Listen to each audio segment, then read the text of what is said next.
All right, guys, welcome to another CyberSec Tuesday. Tonight we have Nope on here, going to be talking about debuggers for reverse engineering. Before we get started, I do want to do a quick shout out to our sponsor, ArcLight 6 Consulting. They are a cybersecurity consulting company that focuses on um, secure development, pen testing, and different types of security compliance that you can hire them out for. So check them out at arclike6.com. They are our official sponsor of our this year's DEF CON party. So we'd love to see you guys there.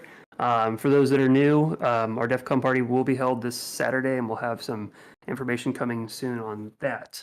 But nope, feel free to kick it off. Yep, thank you. So this is Debugging to Reverse by me, and we're going to be talking about debugging for reverse engineering. Who would have guessed? So I have a blank slide here. That's intentional because I'm just gonna, for most of this talk, I don't actually have that many slides. I'm just going to talk, um, and really because it's better to show off some stuff. I will have like some demos, it's a live demo. I've never done this live demo for people, so it may go horrendously wrong, but whatever, we'll get to that point. For now, I just want to talk about like debugging in general. So like when we think of debugging most of the time, unless you're like a reverse engineer, you probably think of debugging as like you have a program and you set a breakpoint and you step through it and you fix a bug. So just out of curiosity, I asked ChatGPT what it calls a debugger, and it says a debugger is a tool used to test and debug programs by allowing you to pause execution, inspect variables, step through code, blah blah. So like that sounds about right. Wikipedia has a slightly longer, more vague answer. But generally, a debugger is like, it helps you fix bugs. I mean, it's in the name, and you step through the code to figure out what's going wrong. So here's me debugging something in C#. I've got a breakpoint down. I hit the breakpoint. This is in Visual Studio, and you can even like mouse over variables and like inspect memory, and it's like, wow, look at all the fields and all the lists and stuff. You can see a call stack. You can see all the memory, all the variables, and this is like a maybe normal debugging experience, especially when you have source code, and even better, it's in C#, so there's a lot of metadata. Um, you can just see all the names, and it's really nice. Uh, but reverse engineering debugging is a little bit different, and it looks like this, at least the way that I do it. This is in IDA, and it is in a graph, and there is no actual source code. It's just assembly and a bunch of rectangles with arrows coming out of it. And instead of having pretty local names here at the bottom, um, we just get registers and a bunch of just numbers that are like, what does this even mean? And of course, we have the memory view at the bottom. Um, so it's a little bit of a different experience, and you could still argue, well, okay, you can still use like, assembly level debugging to debug things normally. But this is going to be about debugging a program to find out how it works rather than to try to find a bug, which is a very different experience from just stepping through code and, just seeing what's in memory and whatever. So yeah, so in normal programming, we probably have a bug. We use debugging to find out why the bug's happening. We step through the code to find out how it's buggy, and we usually have source code. In debugging, we're looking for bugs. We don't know what the bugs are yet. And for reverse engineering, which is what I'm mainly talking about, we're debugging to try to understand the code better. And most importantly, we don't have the source code. We most likely don't even have symbols, so everything is completely unnamed. It's just a giant binary full of this assembly with no names. So I'm going to talk about mainly three things here. This entire meme is basically the backbone of the rest of this presentation. So the very basic level of reverse engineering debugging is like you have a function, it's really complicated, and you're like, man, I don't know what this does, but it's okay because you can just debug the function, see what inputs spit out what outputs, and then you can guess from there. Then you can go even crazier. You can solve full challenges by essentially breaking weaknesses in a challenge due to, being able to skip code or patch code in the debugger. And then at the very end, I will talk about the extreme, which is using a debugger to write another debugger. So here's the first demo. It's just a circle. I'm going to switch to it real quick. I wrote this last night at 1 a.m. It's an orange circle. It's spinning in a circle. Let's say for some reason that you were curious about how the circle moved for some reason, like you do. So I'm gonna open up Ghidra here. I did actually already put this in Ghidra right before here. So you open it up. This is compiled with no symbols, no source, just a regular raw binary. And this is what you would be looking at if you're like looking at a video game or something. There's like a main function, and then there's like a loop that is, running every frame. And so you get a look at this and you're like, wow, I have no idea what's going on here. Everything's just like fun and then some number, and then like you can see like there's a string here, sure. We can obviously tell that the title at the top is the same one as this one. And then this is probably the window title. But like all this other code is like, what is this even doing? Like I do see like a plus 0.1 here, but all the rest of this code is just like, what does that even mean? Like you could open it up and it's just setting memory and, what does this even mean? So instead of try to understand what this code does, instead we can use a debugger.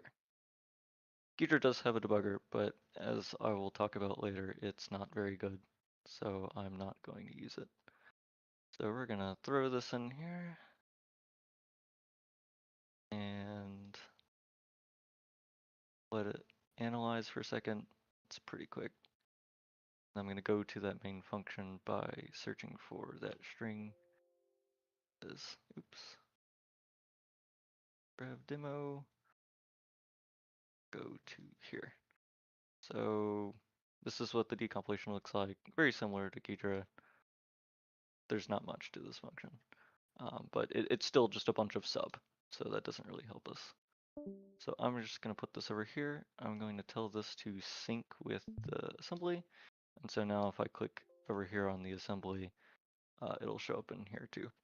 And really, you always want to like debug on the assembly level because, again, there's no metadata that links a line of decompiled code to disassembly, really. You'll see in some cases it'll be all over the place. So I like to debug in the disassembly and then look at the decompilation. But the TLDR is that there's some function here. I don't know what's going on, but what I can do is I can set a breakpoint on somewhere in the code. And so this is like calling some kind of function, and then we expect that, based on the decomp, that there's some kind of output from this function. So again, I don't know anything about anything that's going on here. I think I probably have this in my history. Here we go. I'm gonna do this one, and I will have to switch to Python real quick. But what I'm gonna do is I'm gonna set down a breakpoint, but this isn't a breakpoint to stop the program. That's normally how breakpoints work. This is a conditional breakpoint, but we're not using it as a conditional. We're using it to execute code. So what we're going to do is every time this breakpoint is hit, we're going to print the value of RAX, which in x86 is the return value after you call a function. At least it usually is. So what I'm going to do is this is going to be running 60 times per second. When this breakpoint hits, I don't have to stop the program every time and check what's in RAX, which would be kind of a pain. But what I'm going to do is I'm going to use this output here and try to see what's going on. I'm going to start the program, and it's going to crash for whatever reason. There we go, whatever. Just skip the exceptions. So as you can see, the RAX is going between like 360 and 340. So we can probably guess that this is like an X or Y position. Probably the X or Y, I don't know. It's one of them. So that's pretty cool. So I didn't try to figure out what the program was doing at all. I didn't like read the code. I just set a breakpoint and then let it run. And then now I can see that this is like a coordinate. It's one of the coordinates. And then I can set another one down here too. This is a different function that looks like it might be similar. I can put the same thing down, but I'll call this one RAX1. I do have to switch it to Python. And then I'll set this one to 2. And then if I run this, I can see now that's not an X value, but this may be the wrong function. Oh well, in any case, this is what I like to do when I'm like reverse engineering video games or something that happens like 60 FPS. You don't want to have to set a breakpoint down and then every time you want to analyze something you have to like the RAX value is 1v7 and then you hit start again and it's still 1v7. Having a breakpoint that automatically like prints something is super handy, and I would say is like one of the biggest things that's different about normal reverse engineering is that you can have breakpoints like this that help you figure out what a function does. So once you figure out that like, oh, this is spitting out like a coordinate, then I can say like calculate like y position. And so now I know that this function is calculate y position. And if this ends up getting used anywhere else in the code, well, then I'll know what it does. But I don't have to try to understand like what this is doing. Like in this case, it's just taking in like the frame counter and then multiplying by 40 and whatever. But for more complicated problems, this is super helpful. So that's pretty much like what I'd call like the simplest thing. Obviously, you can like step through a program and see what's going on, but this is like the main thing that sets it apart. I have no idea how to start from the current slide in LibreOffice, so I guess I'll go back. And then, yeah, there it is. And you can also, the cool thing about doing breakpoints in IDA is that all the Python that runs in the program is like, it's all like one interpreter. So if you set a variable in one of these and then read the variable in another breakpoint, you can actually communicate between breakpoints. So if there's like 2 places that return values and you want it to only print in one place, no problem. You can just make an array and then everyone can read from the array. So it's pretty cool. You basically get to program inside of the debugger. So just changing things up a little bit, that was IDA. I also showed off Ghidra. It does have a debugger, but it's not very good. I mainly use Ghidra for decompilation. But there are a whole bunch of debuggers, or at least tools that support debugging. And I'm not going to talk too much about all of these, but I was using IDA freeware here at the bottom. There is also Binary Ninja, which is also very well known.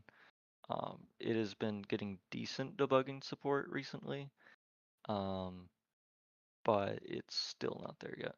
So here's IDA. I just use that. Everything is like in a graph view. There's Binary Ninja, which is, this is also in the disassembly, but sort of the nice thing about Binja is that it also lets you use like different IL forms to debug on that aren't necessarily the C, but it's a C-like looking thing. And it's also pretty nice if it works. I've had Binary Ninja oftentimes crap out or like lose the fact that you're debugging and it just like it spawns like a ghost process that you have to like kill in Task Manager. But this is definitely like the next best option. There's Microsoft has their own debugger that you can use on like closed source binaries called WinDebug. and it is not very good for if you don't have the symbols. Like it'll technically work, but it's not great. So I just added it in here just because why not? Um, there's one called Cutter, which is definitely IDA inspired. And it's good for basically everything but debugging, where I find that if I look at it funny, it just crashes the program and I have to like restart the whole program again. So that's not great, but it is an option in some cases where it works. And this one's totally free, unlike IDA and Binja. There's Ghidra. This is the debugger in Ghidra. It's very cluttered, especially on my 1920 by 1080 monitor, and I find that it almost never works, so I don't even bother trying to use it. There's a bunch of command line programs too. This one is Risen. All the GUI is like in the terminal, and there's like different panes and stuff. It's kind of like Tmux. It's decent, but I've still had some problems with it, and is also a little awkward to use things in the terminal. At least I'm not very much of a terminal user, and it's just a little hard for me. So I don't usually use Risen unless it's my only option. And finally, there's GDB, everyone's favorite debugger, and also the one I will be talking about later. GDB is like pretty much fully you type in commands and it tells you the answer. And although GDB it's free and open source and it works pretty much everywhere, like pretty much every architecture is handled by GDB. The worst part about GDB is that everything has to be a command, which I feel like is the worst possible case for reverse engineering debugging, because like if you're debugging your source, you already know like what line you want to set a breakpoint on. Like if you're over here, you know, like, oh, I just want to set a breakpoint on line 474, and I want to see what the value of this def texture name variable is. Like, you know, whatever. But when you're reverse engineering, you see all of this and you're like, I don't know what this is, but maybe if I set a breakpoint here and look at RAX, maybe there's like a string there, or maybe there's something that looks like an image. Um, but the thing is, every single time you use GDB to do something, you have to tell it exactly what you want to do. So you have to tell it, oh yeah, I want a breakpoint on 7FF6E9E81 A60, whatever. And then you have to like say, I want to read the value at RAX and I want to read 64 bytes. And it's just not a great option when you're just trying to explore. But there are extensions, like this is pwn-debug, which is just a Python script that tries to make it a little bit more bearable. But this is, again, more oriented towards pwning and not necessarily towards reverse engineering. So if I were to make a debugger that was actually like pretty good, it would probably be a combination of like something like IDA, and you know, maybe some of like what pwn-debug does, which is able to show like it can help you. It's got what is it called, unicorn, so it's able to predict where the code is going to go and what is going to run before you ever run it, which I think is a really cool feature that I think only seen in pwn-debug. So there's a lot of great features from each of the debuggers, but they're all there's no debugger that has all of the features you need for reverse engineering. So oftentimes I will switch a lot between debuggers depending on the use case. So now I'm going to switch to, I'm going to switch to IDA again to talk about CTF challenges I've seen. And a silly thing I like to call single breakpoint solve, even though this is actually technically like 2 breakpoints, but that's fine, whatever. Actually, I may already have an IDA project in here. No, I don't. Okay, no problem. This one actually has symbols. That's fine, whatever. So just actually, so we know what this does. CD over here real quick. CD to the desktop, please. So this is just an example CTF challenge that you might have. So you just have to type in the right, yeah. In this case, it's not a flag. Sometimes they'd have you type in the flag and it says like, oh yeah, that's the right flag or not. In this case, you're just supposed to type like a message, I think is what I set it to. And if it's the right message, it says it's good. Otherwise, it says linked mismatch or like it's the wrong flag. I think it's like 23 characters or something. I don't know what it is. We'll look in the, yeah, there it is. So if it's the wrong thing, it says flag incorrect and you don't get the right flag. So, you know, you open up the CTF challenge and you're like, okay, let's see how it works. You know, you hit F5, you decompile it and try to understand the code. And this is pretty weak encryption. This would probably not take too long to solve. But let's just say, use your imagination. This is like some really complicated code that you don't understand what it's doing, and it would take, you know, some many hours to figure out what it's doing, and you don't want to think about it. Well, the debugger is great for this specific challenge because this challenge is solvable with breakpoints. Like, I don't even have to look at the decompiled code anymore because we will solve this whole thing with breakpoints. But the thing to point out is that essentially what the code is doing is uh, all you do is it asks for input, and then it checks if the length is the right length. So like 23 or whatever it is. Yeah, it's 23. So it checks if it's 23 characters, and if it is, then it just loops over each character in your input. It does some encryption on it, and then it checks if it matches the right byte in this giant list of like encrypted bytes. So this isn't as easy as just, whatever, checking, like in some challenges you will actually see that the code decrypts the encrypted flag and then just like stir comps it. That's pretty terrible. That is just a really bad challenge. In this case, this is like maybe like a beginner's challenge. It's just that it's very easily defeatable with breakpoints. So the one thing here that's to note is that each character of your input is always encrypted with this crazy function that we're not going to worry about. But all it's doing is just checking what the value is of a single byte at a time. So in other words, no matter what byte you use, no matter where a letter will be in a string that you pass it, it will always result in the same encrypted string. So for example, if I do JJJJJJ, it might encrypt to like ZZZZZZ. It doesn't matter where in the string it is, it'll always encrypt to the same thing. And I've seen this kind of challenge many times in CTFs. So it's not like I'm just making up a fake scenario here. So really what I want to be able to do here is go, well, if, for any character, it's always some other character, then why don't I just basically generate a table of decrypted bytes to encrypted bytes, which we can totally do.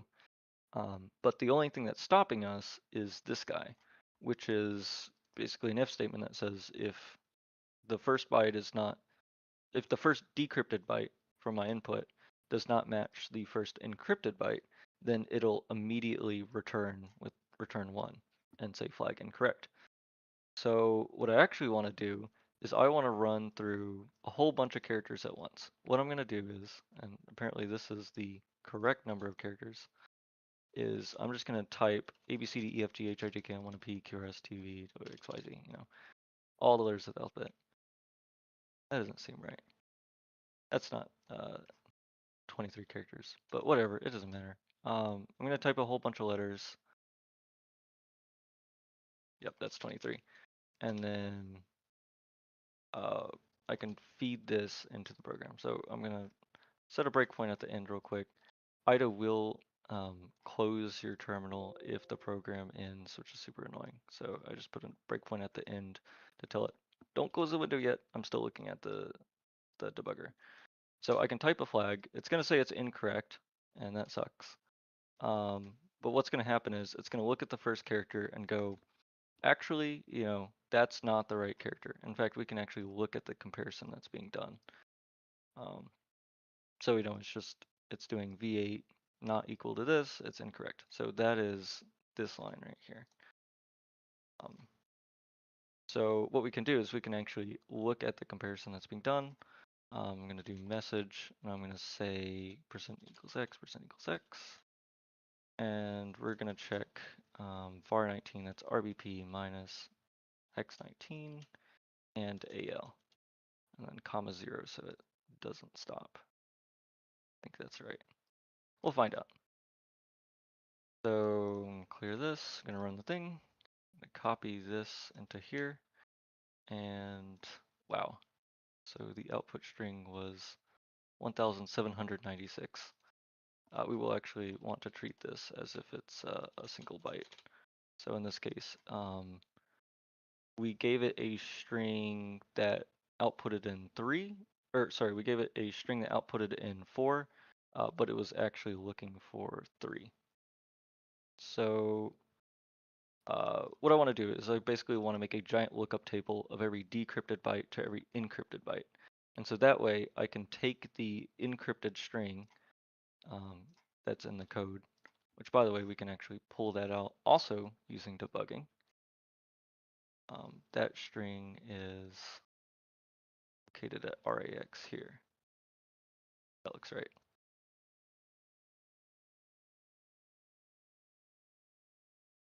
So if we look at, it's pulling a byte from RAX. So here it is. So this is the encrypted string. This is what we are trying to equal. That's a null terminator, so we don't care about that. But this is the encrypted string. We're trying to figure out what gets us here. There's that 3 byte that we're trying to match on. And then I'm going to step 1 instruction. Yeah, so there's the 3, and then the 4, that's actually 96. But this is what we're trying to equal, and this is what we're at right now, which is not what we want.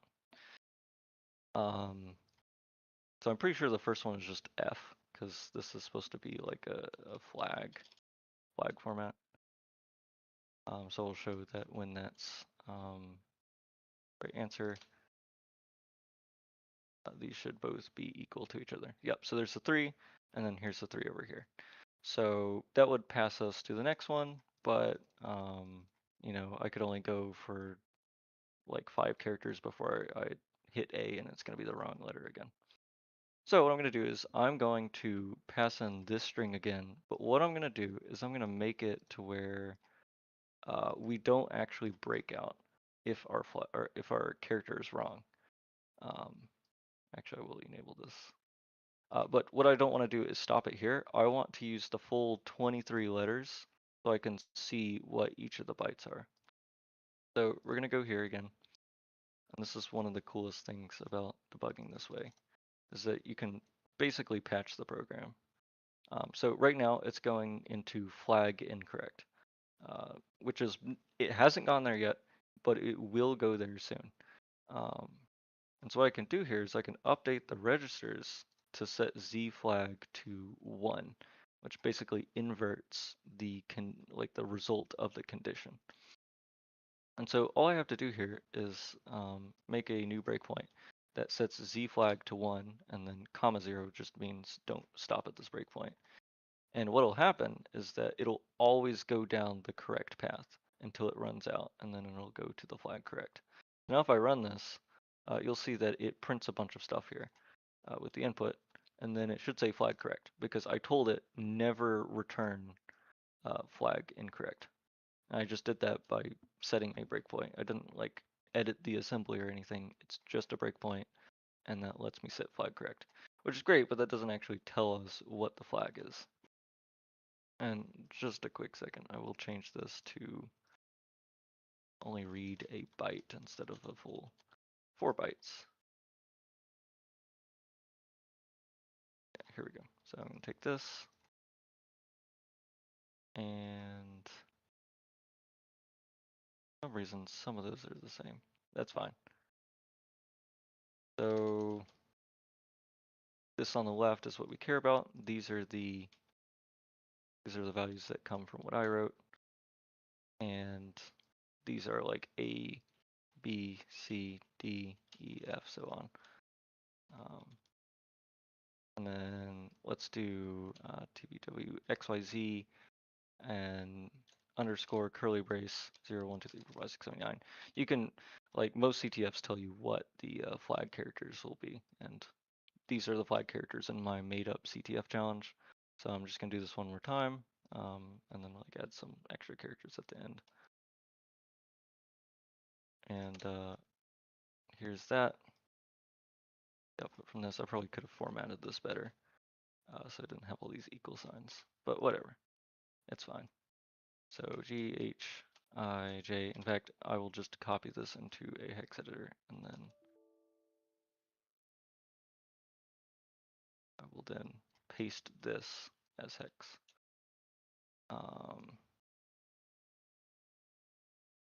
I can, let's see here. You can do some fun stuff in Notepad++ if you feel like it, with the extended and regular expression modes. Be fun. So let's grab this. This is what the plain text was, and then here's the. So just a second. We're gonna make a Python script to decrypt this whole thing. Hopefully I wasn't off by one. I may actually be off by one, but that's fine, whatever. We'll find out when it comes to it. So I'll make a Python script. Here's the encrypted value. Here's the decrypted value. Here's the encrypted string. So this is going to be my lookup table. This is going to be my encrypted string. I'm just going to do byte stop from hex with this guy. And then for each byte in the encrypted text, we're going to just look up the value of that encrypted byte. And then we're going to print it after converting it to a character. And I think it's end like that. There we go. I'm going to go make a script somewhere. Call it solve. Go into my silly CTF. And uh-oh. For some reason we have looked up an entire, oh, because that should be a B.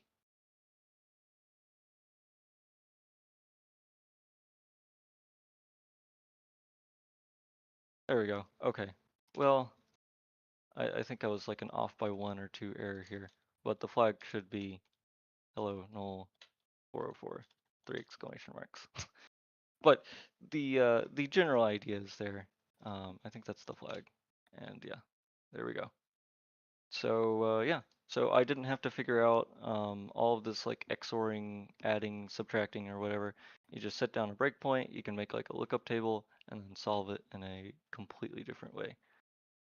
So maybe it's faster, maybe it's slower. It always depends on the situation. But this is what I like to do in CTFs if I'm feeling overwhelmed with the source code. Yeah, wherever the slides are. I wish there was a start from the slide button. Let's go all the way over again. Right. So that's all cool, and I showed like what I would consider basic debugging. But there are so many things that you would like a debugger to do for reverse engineering that I still feel like we are not there yet. So a lot of the debuggers don't do analysis, which is whenever you're in IDA, it determines what are functions, even though there's no metadata that says what the functions are. And you might be surprised to learn that a lot of debuggers don't even do that. They're just like, it's assembly, take a look at the assembly. And many of them don't have this graph view thing that makes it very obvious how the control flow is going. So already for me, that knocks out a lot of options for some of these debuggers. Some of them are OS specific. There's like Ollie debug and x64 debug, which only work on Windows, and WinDebug. There's Pwn debug, the thing for GDB, only works on Linux as far as I know, maybe Mac. And there's some that only work, I think there's one called like Hopper that only works on Mac. So there's all kinds of issues. It would be great if all these debuggers were just supported on all OSs. Um, Also, scripting support. I was doing all of that in a conditional breakpoint, which is not entirely what they're made for. But it would be really great to see debuggers actually put in a lot more support into making breakpoints do all kinds of things. Also, breakpoints are, you have to put them down manually, but there are cases where you might want to set breakpoints automatically. Um, I mean, even you could even say, have like tell AI like, hey, please set some breakpoints on things that look like they do what we'll say like matrix math, for example. And then you can run the program and see which one of those functions actually hit. And then you can be like, this is the function I care about. And then some of the other functions might be something that you don't care about or dead code or whatever. So there's all kinds of options for um, debuggers to actually do things for you. It's just that none of them do. It's all expected to be like fully manual. Also, other things that could be really cool is guessing structs. Um, that's something that some decompilers will do. Like Anger will try to guess them, I think. Uh, but debuggers have a really good opportunity to guess structures because um, they can look in memory and look at like, oh, this looks like a string, this looks like a float, and they could totally generate something like this. They just don't. They only drop you like the hex dump, and they're like, figure it out yourself. But it'd be super cool if debuggers actually tried to guess what was in memory, and then like basically give you like a list of like what it thinks the structure might be. And it's better than a just a regular decompiler because it actually has the numbers. It knows what's in them. Just nobody does anything like that yet. I did talk about dead code and also parameters of the same type. It could also help determine uh, sort of like what arguments are in a function because all that metadata is gone, but a debugger could see the same pointer passed into multiple functions and go, oh, if the same pointer is being passed in multiple functions, it's probably the same type. So that'd be really cool. And also finally, anti-debug is totally a thing. Most of the time it's only in two things. It's in video game anti-cheat and malware. Things like VM Protect and stuff. And there are some tools that are good with it, but many of them are not. And they will fool for the silliest tricks, and there's nothing you can do about them because most debuggers are closed source and sometimes plugins aren't good enough and there's just nothing you can do. So there's all kinds of problems with debuggers right now, and it feels like most people don't really care about the debugging part. They care a lot more about the decompilation part. I feel like debuggers could get a little bit more love. So back in like 2020, um, I decided like, okay, let me see if I can make a really good front end for GDB that can basically the entire GUI is just a Python, just a giant box of Python. So I'm going to show this. I wrote this a very long time ago, and I spent all last night trying to get it to work again. So I hope it works. This is again a live demo, and also I have a GDB updated and is now 5 times as buggy on Windows. So that's always fun. But I'm going to do this. I'm going to run the server.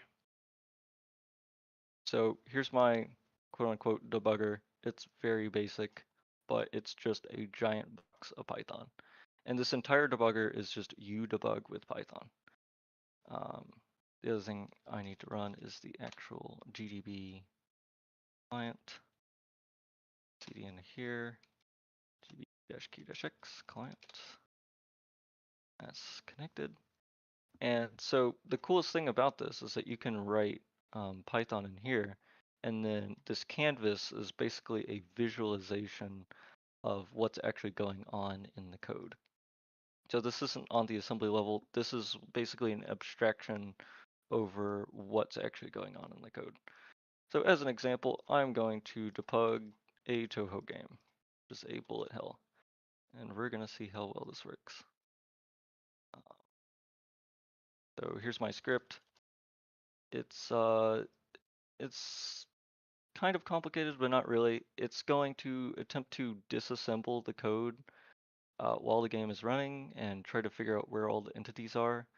Um, there's a breakpoint on every entity creation and every entity tick, which happens, once every frame for every entity. But when it does it, it will actually attempt to disassemble and show you where its code is at in the scripting language.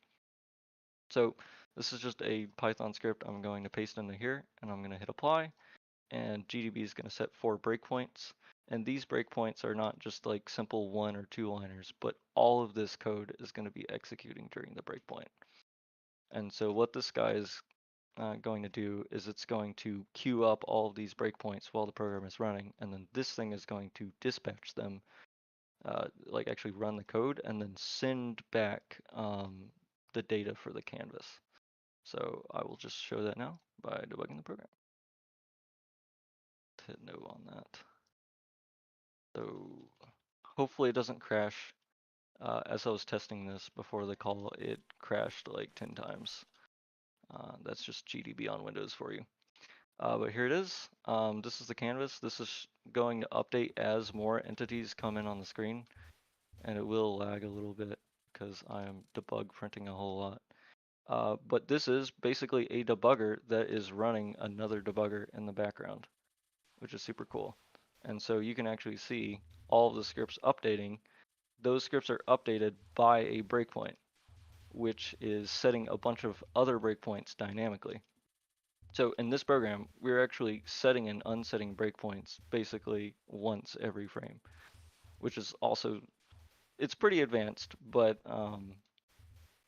it's something that I feel like debuggers should be able to do, and it's just not something that most debuggers are really equipped to handle, which is why I'm using GDB right now and not anything else. Of course, GDB is not perfect either because its API is basically designed around sending commands. So there's a lot of like string parsing going on in GDB while I do this, which is making it extra laggy for no reason. But there is actually a new-ish project out called libdebug that's supposed to be what I'm doing, but more Python focused and less focused on making a string that's able to do all of this. So that's basically it for this, but something I really want to develop on is more of this because there's tons of opportunities to like be able to like visualize code rather than like step through and like stop at a breakpoint and like look at the registers. And yeah, that's pretty much it for this. Also, GDB is great. You do have to kill it in Task Manager because it won't stop on its own. GDB definitely could use some work, especially on Windows, but better than nothing. So You yeah, mind if I ask a quick question? yeah, totally fine. That's the end of the presentation. I'm open for any questions. Cool. Yeah, thank you, by the way. The appreciate you coming on here and giving a talk. I had just a couple questions. Just I'm not that familiar with debugging. It's one of my CTF weaknesses. But if you're if you're if you bring in a binary that's been written in for x86 systems or 64-bit systems or ARM systems, do those all debug differently? I'm guessing. Yeah, so the different architectures are mostly the same between each other, at least for like, desktops and stuff. Once you get into like, like retro and stuff, that's a little bit different. But like if you're just talking about like the difference between like x64 and ARM and stuff, they're mostly the same. And the operating system will also try to abstract it to where you basically can't tell. Mostly the only difference is the instruction set and the registers. But other than that, Okay. debugging is basically the same experience. But the way the assembly is written, will that be different? Yeah, the assembly will look different, but Okay. like if you use Binary Ninja, Binary Ninja has it's probably gonna turn a light theme. There's a bug in Binary Ninja where it always sets it to light theme for some reason.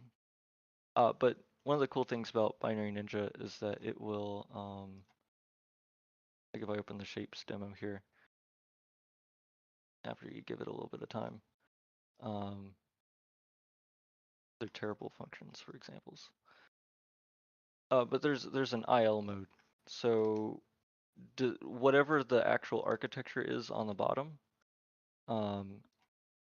it'll basically be a pseudocode that's like assembly, but is the same between like all architectures. So this is one of the good strengths of Binary Ninja is that it has this thing. So you can debug it in C, you can debug it in like a lower level IL, or you can do it on the disassembly level. But you just have to know uh, what these instructions do. There's Okay. also support for Python, pseudo Python, and pseudo Rust. Oh, Now, okay. I don't have that in my version, but you just got to good to drop know. the plugin in. Yeah, Binary Ninja is really cool, and I'm really excited to see the debugger make more progress. Yeah, This, if I it remember might right, their replace team IDA for me. is working on it right now. Hmm. Hi, Nope. Oh yeah, hi. I can't see you join because I didn't have Discord up, but hello. The other question I have too is for those that are new to debugging, do you have any like go-to resources that you can recommend too, like Um, online?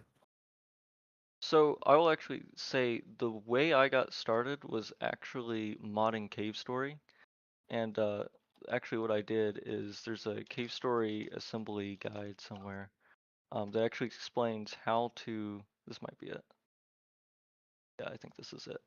Um, I know it's hosted somewhere, but it basically tells you how to use Ollie debug, which is a little out of date. You could probably replace it with x64 debug, but it basically explains like breaking down a whole game and just debugging the whole thing through assembly, and it's kind of cool. I think this might be it. It's a 404 right now, but that's fine. If I find it, I'll post it in the chat. But it's a pretty cool way of like stepping you through, like the very basics of like just like editing your health to like adding entirely new enemies. And it's Oh, all sick. done in just like assembly. So Okay. that's what I started on at least. Yeah, that's what I've heard is pretty common is the modding scene. Folks kind of getting their hands wet with debugging and all that and hacking in general. So cool. Yeah, thanks for that.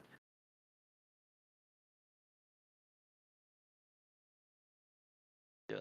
I'm open for any questions. I did kind of want to make this presentation just like just chatting for the most part. What you call it? What's that So new that's debugger that's being rewritten for Linux? It's mainly for like game development, where like I'm say actually like it a bunch of vectors are in memory, and it'll actually be able to draw out the vectors and do all the magical graphics things as well. I can't remember what it's called. debugger. Cool, thanks. I know there's I think Unreal Engine makes their own debugger. I have to check on that. Or like Epic Games. I think they do. Don't entirely Sorry, remember. repeat that. But Sorry, my interface died for a second. I think Epic Games makes a debugger. That may be what you're thinking of. I'm not sure it's great for reverse engineering, but I think they make a debugger. Yeah, I don't know this reverse engineering, but yeah, I heard somebody talk about it recently who does game stuff. Let's see. Yeah, rad Yeah, debugger. yeah, that's it. This might be what you're talking about. I have not used this, but it seems pretty cool. It's definitely very video game focused. Would that be mostly for modding? Is it the main case for using this? For this, I don't think so. I think this is mainly for debugging your own engine, Oh, okay, okay. like for specifically for Epic Games to debug Unreal. Um, Yeah, reverse engineering games is just a lot of just pick whatever you feel like. I know a lot of people use IDA for games. Some people use x64 debug, which I think I had a slide on it, and I think it got deleted because LibreOffice crashed like 3 times. But x64 debug is it's Ollie debug inspired. So you just open a binary and it's immediately debugging it, and then you can like look through the code here. But I know a lot of people that debug with this, especially because it has a plugin that will can hide from like anti-debug and stuff. Oh, So Dharma. That's always fun. yeah, yep.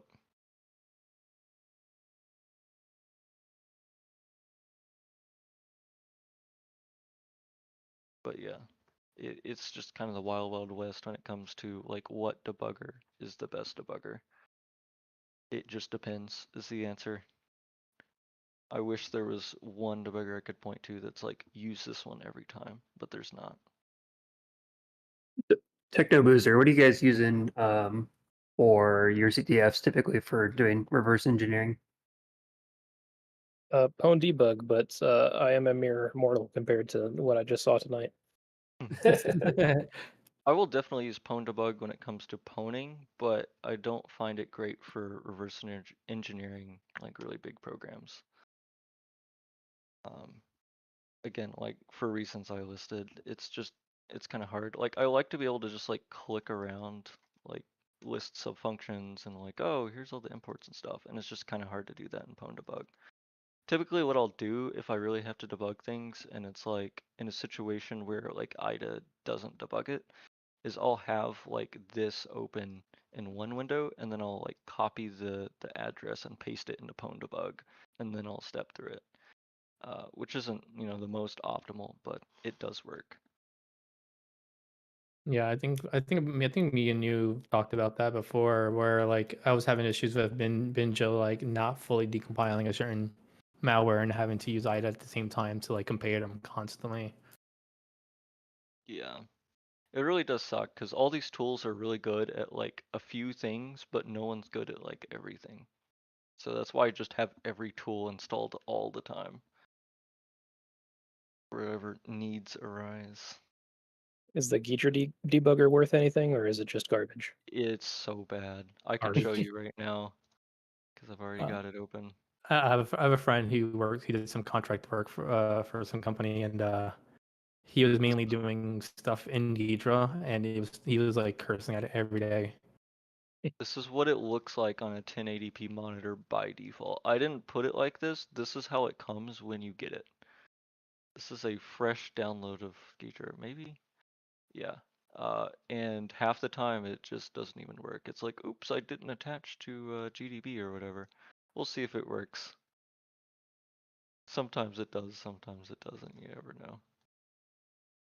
Like, yeah, you can run it, but it's not even hitting the breakpoint right now. It just totally skipped past it. So, Oof. yeah, not great. Again, I never even bothered to use the Geezer one. It's just not worth it. But it is there, and maybe they'll improve it. But right now, I would not say it's usable.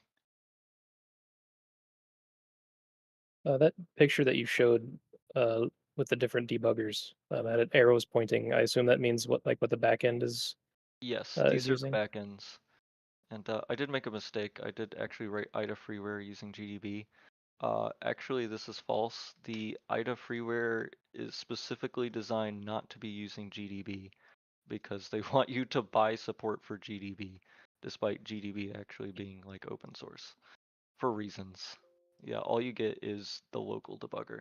So like if you're on Windows, you can't debug on Linux and vice versa, which definitely sucks. But here's the funny thing. I do all CTFs on Windows, which is kind of crazy. I'm probably in the minority. But if I ever need to debug a Linux program, I just open up WSL, and WSL actually has support for IDA. I think it may not be on this. I did It's reinstall IDA freestall. 64 maybe. But yes, I do have IDA somewhere. You can just launch IDA from WSL and it pops up with a GUI and everything, and it's mostly the same. So it's not that big of a deal, but it is kind of annoying to have to, you know, use a VM just because of an arbitrary restriction in the freeware version. Also, this version of IDA is already really weird because if you check the about program, it says IDA Python is not available. But if you check, it's like I have Python, so I don't really know. IDA's definitely weird. It's a subscription service now too, and it's like really expensive, so there's no way you're gonna buy it as an individual. So that's the bad thing about IDA. Time to shill Binja. Yep, Binja's actually, you know, it's Wait, still expensive, but it's reasonable, I'd say, and it's uh, a perpetual license too, I think. yeah, That Binja. like you can keep the same update. I mean, Yeah, it's the once you go see the license expires, you just keep the last version your license was using. That's what I do now. But on that graph, Binja also uses GDB if you want it to. oh, that's cool. Yeah, I think it was originally only LLDB, but that's good to know. Yeah, it's how I was doing some of that ARM stuff remotely. What is that one in the corner? I don't recognize it. Which one? The lower right. The spider? That's x64 debug. Oh, okay. That's what I had open over here. If you're on actual 64-bit, it adds red eyes, which are just 64 and red, but it just looks like it's like staring at you, like those you know, where it's like an animation and it's like a dark forest and there's like red eyes poking out. That's what I imagine that the x64 debug is. But yeah, technically the logo has no eyes. It's just a spider, I guess.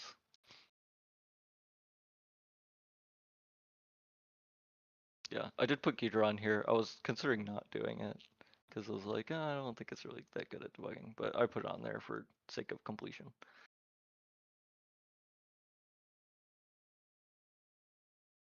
Well, any other questions for Nope?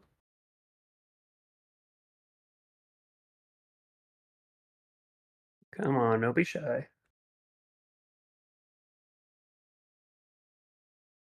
All right. Well, and if anybody has questions for you, is Discord the best way to get a hold of you?